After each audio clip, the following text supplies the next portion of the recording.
aerial view of the 16th century palace that has been a summer home for popes for almost 400 years are enough to make anyone want to retire there. Castel Gandolfo's 135 acres provide a view of Lake Albano, vistas stretching to the sea, and gardens to soothe the soul. The welcome from local residents did the same. Benedict's last public speech was short and humble. I'm simply a pilgrim who is beginning the last stage of his pilgrimage on this earth.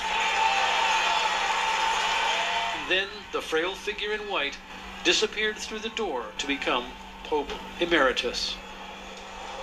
In order not to impinge on the authority of his successor, Benedict isn't expected to appear or speak in public ever again. Whether or not the serving and the retired Pope meet or confer will be a matter between them and quite possibly Vatican lawyers. Scott? Alan Pizzi in front of St. Peter's Basilica tonight. Alan, thank you. The former Pope will return to Vatican City later this year to take up residence at his retirement home, a former monastery behind St. Peter's Basilica.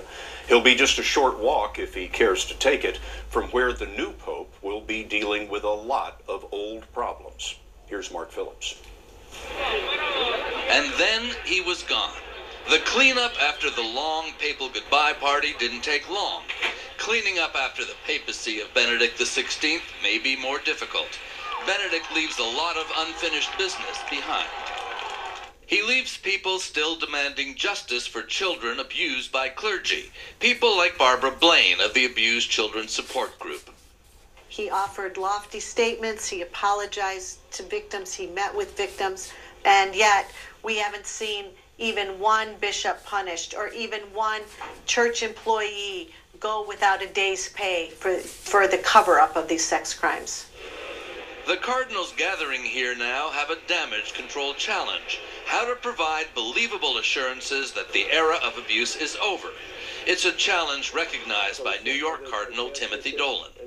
Sadly, tragically, we leaders of the church have often given people reasons not to have trust in the church anymore. So to reclaim that credibility is a big call for us. And even before they get down to the business of choosing the next pope, the cardinals have the business of the Vatican itself to sort out. Benedict preferred spiritual matters. The acknowledged mess of the church's administration and finances was not a priority. Benedict was a respected thinker, a teacher.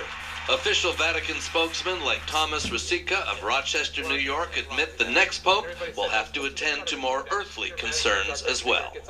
You need a keen sense of collaboration, of people working together. All seasons, is what you're saying. A pope for all seasons. I'm not sure there's anyone that exists on this side of the resurrection with that package.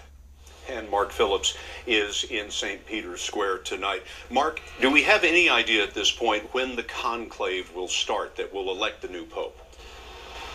The short answer is no, and even the cardinals themselves don't know. They say they need about a week, perhaps more, 10 days of discussion amongst themselves of the issues facing the church, as was just discussed, before they're even ready to go into the Sistine Chapel, Scott, and try selecting a new pope. Mark, thank you very much. Well, it was a momentous day for Catholics all over the world. Many, millions, watched the Pope's retirement on television, and so did some school kids in New Jersey. Michelle Miller talked to them about the experience. It was not a normal day at Visitation Academy in Paramus, New Jersey. The Catholic school students watched the final moments of the Benedict papacy on TV.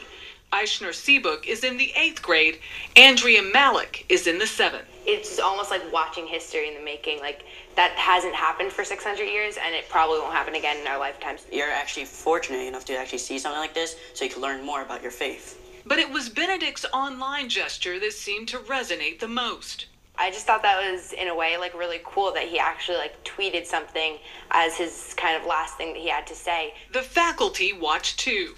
Deborah Pagano saw Benedict XVI at the Vatican in 2010.